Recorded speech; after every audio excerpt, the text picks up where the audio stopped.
हम और आप दिगंबर जैनाचार्य विरचित जैन व्याकरण का अध्ययन कर रहे हैं। कातंत्र रूपमाला पूर्वार्ध और उत्तरार्ध इस प्रकार दो भागों में विभाजित है। पूर्वार्ध भाग में 564 सूत्र हैं, जिसमें संधि, लिंग प्रकरण, स्वरांत पुल्लिंग, स्वरांत स्त्रीलिंग और स्वरांत नपुंसक लिंग, इस प्रकार यहाँ पर स्वरांत नपुंसक लिंग का प्रकरण चल रहा है।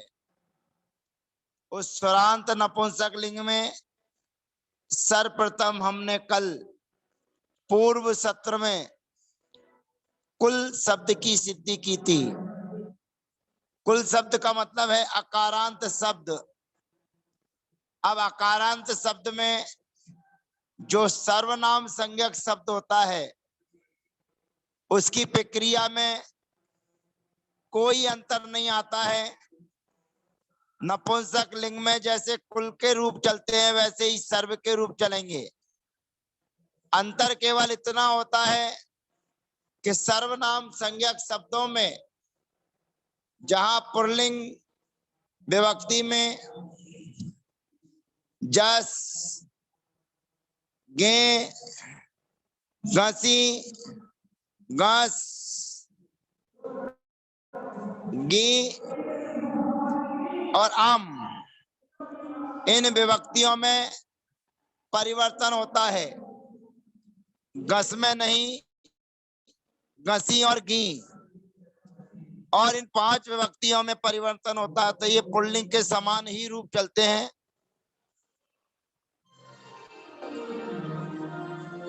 और इनके पुल्लिंग के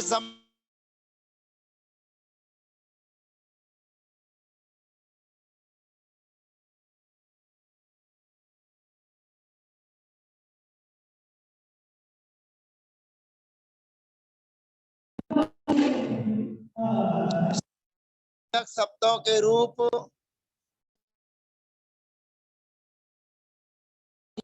हैं,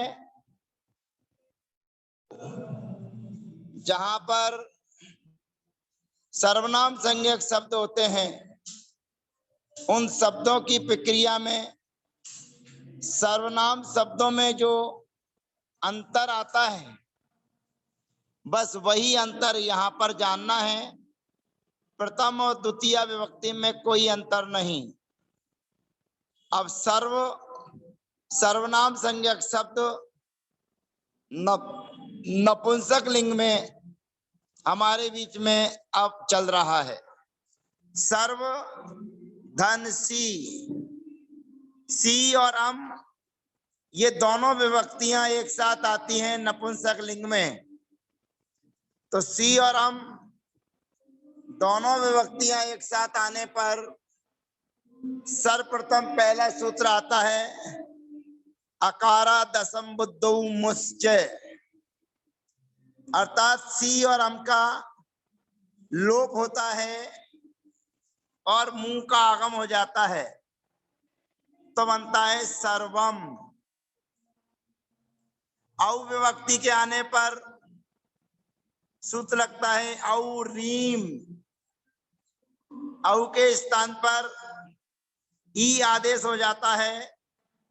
सर्वधन ई, अवर्ण इवर्ण ए, यहां पर दोनों को मिलकर के ए हो जाएगा तो बनेगा सर्वे।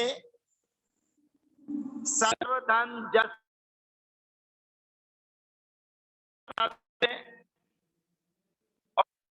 विभक्ति के आने पर सर्वप्रथम जस ससौ नपुंसके सूत्र से उस जस और सस की घुट संज्ञा हो जाती है। घुट संज्ञा हो जाती है जस की, जस और सस के स्थान पर शी आदेश होता है और सी में से ई बचता है और घुट संज्ञा हम कर चुके हैं इसकी। घुट संज्ञा होने पर घुट सुरात घुटी नू, इस सूत्र से नू का आगम होता है, ऊ का अनुबंध हो जाता है।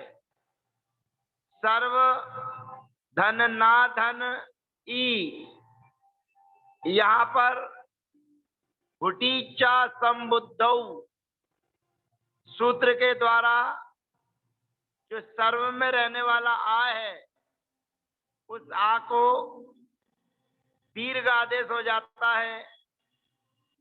सर्वा ना ई। फिर हमारे बीच में सूत्र आता है रसरी वर्णे प्यार नोणमंत्या स्वर हेव कवर्ग पवर्गांतरोपी। इस सूत्र के माध्यम से जो ना है उस ना के स्थान पर ना आदेश हो जाता है और व्यंजन मस्तरम पर वर्णम नयत लगाएंगे तो प्रयोग बनेगा सर्वाणी। सर्वम सर्वे सर्वाणी, सर्वम सर्वे सर्वाणी। हे सर्व, हे सर्वे, हे सर्वाणी। हे सर्व में ह्रस्व नदी श्रद्धा व्याह सिरलोपम से संबुद्धि में सी का लोप हो जाता है। अब हम टा विभक्ति लेकर आते हैं। तो टा विभक्ति में सर्वप्रथम सूत्र लगता है इंटा। इंटा सूत्र कहता है टा के स्थान पर इन आदेश होता है। अब सर्वधन इन, यहाँ पर अवर्ण इवर्ण ए सूत्र लगेगा, अवर्ण इवर्ण ए, और उसके बाद में रस्त्री वर्णे व्याणोणमंत्या स्वर हेव कवर्ग पवर्गांतरोपी सूत्र के माध्यम से सर्वेण व्याम विभक्ति के आने पर अकारो दीर्घम घोषवती से दीर्घ आदेश होकर सर्वाभ्याम, विष विभक्ति के आने पर विशेष वा, इसके स्थान पर ऐस आदेश होता है। विशेष वा, तो ऐस आदेश होने के बाद एकारे ऐ ऐकारे च सर्वैः रेप सोर विसर्जनीयः सर्वैः। गे विभक्ति के आने पर कुल शब्द में हमने सूत्र लगाया था गेरिया, तो यहाँ पर गेरिया सूत्र की प्राप्ति है, परंतु सूत्र लगेगा इसमें ही सर्वनामना।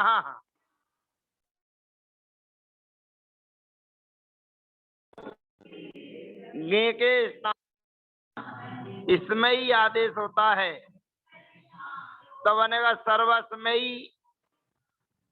भ्याम विभक्ति में सर्वाभ्याम, भ्यस विभक्ति में गुटी बहुत्वे त्वे,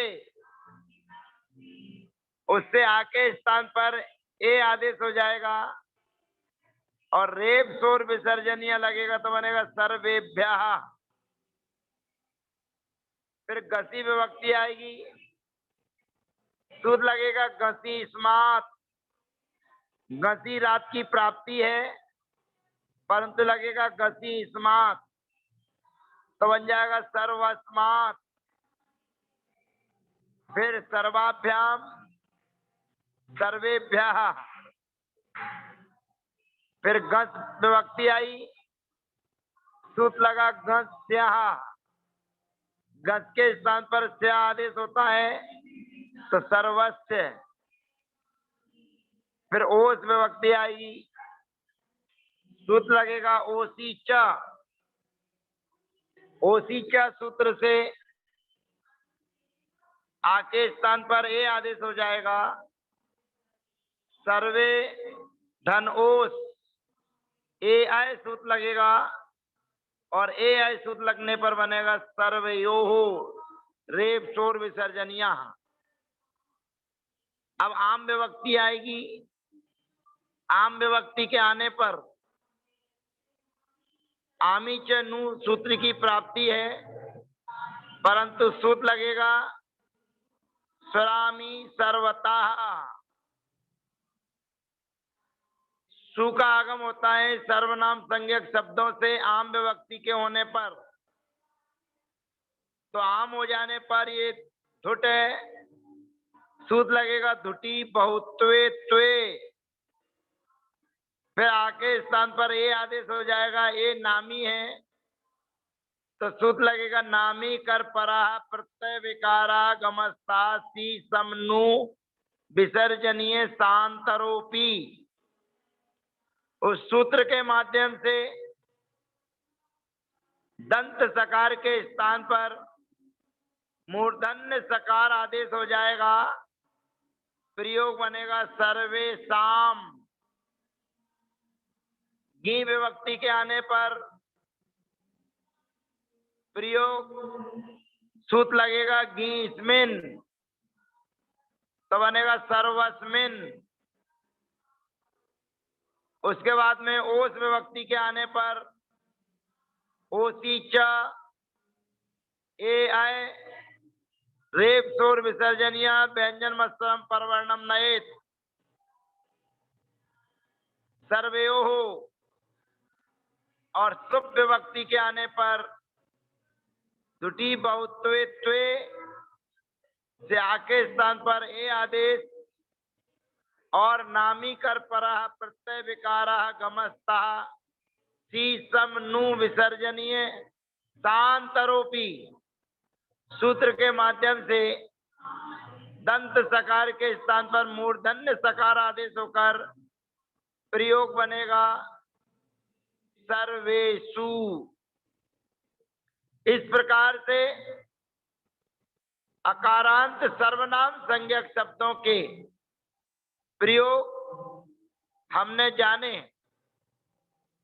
अब सर्वनाम संज्ञक शब्दों में अन्य आदि शब्द आते हैं। अन्य आदि 240 नंबर का सूत्र आगे बढ़ रहा है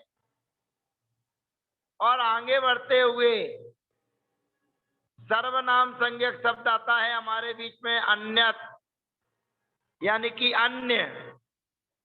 अब यहां पर कहते हैं अन्य शब्द से तू भेदा। अन्य शब्द सर्वनाम संज्ञक शब्द है और अन्य शब्द में भेद है। कहते क्या भेद है? कहते केवल सी और अम विभक्ति में भेद है।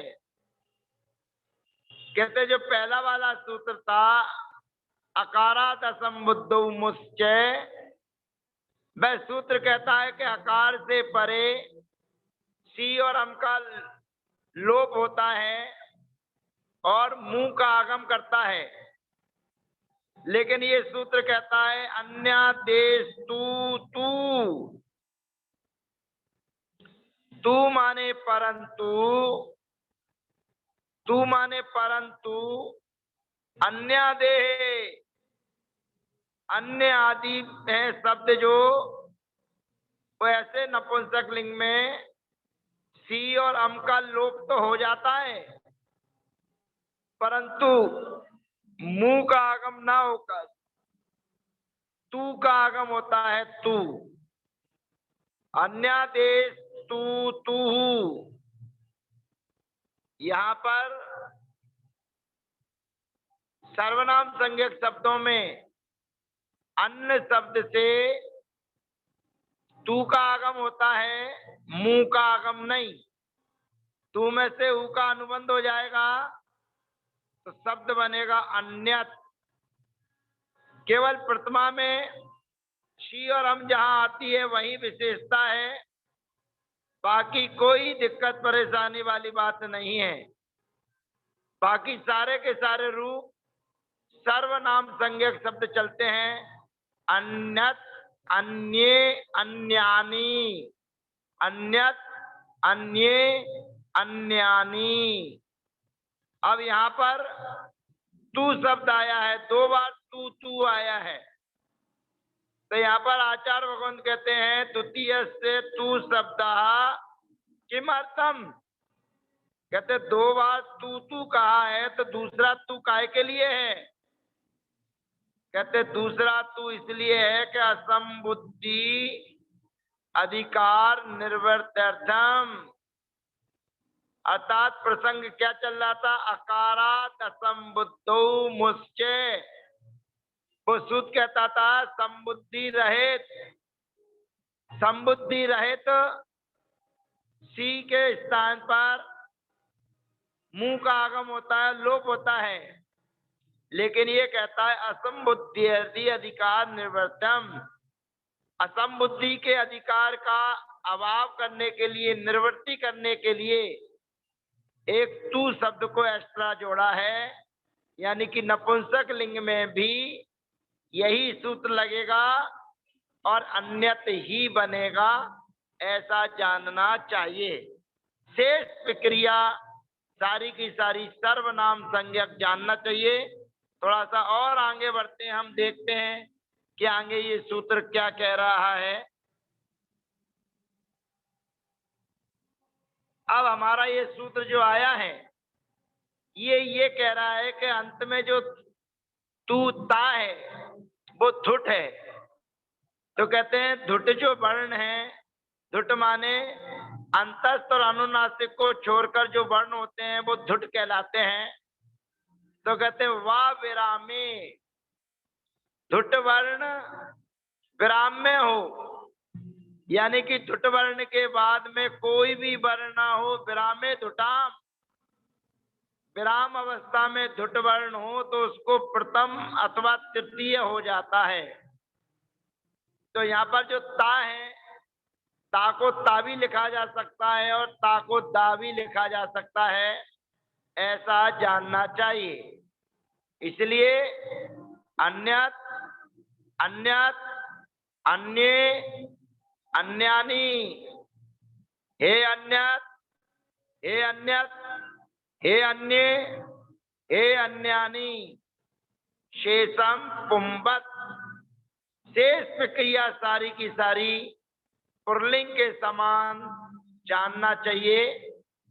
अब एक तरम वर्जित्वा अन्य तर प्रवर्त्या, एक तर शब्द को छोड़कर बाकी के सारे रूप अन्य तर की तरह जानना चाहिए।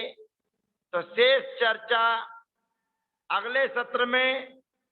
तब तक के लिए हम विराम लेते हैं। जय जिनेन्द्र, वंदना, सबका यथायोग अभिवादन।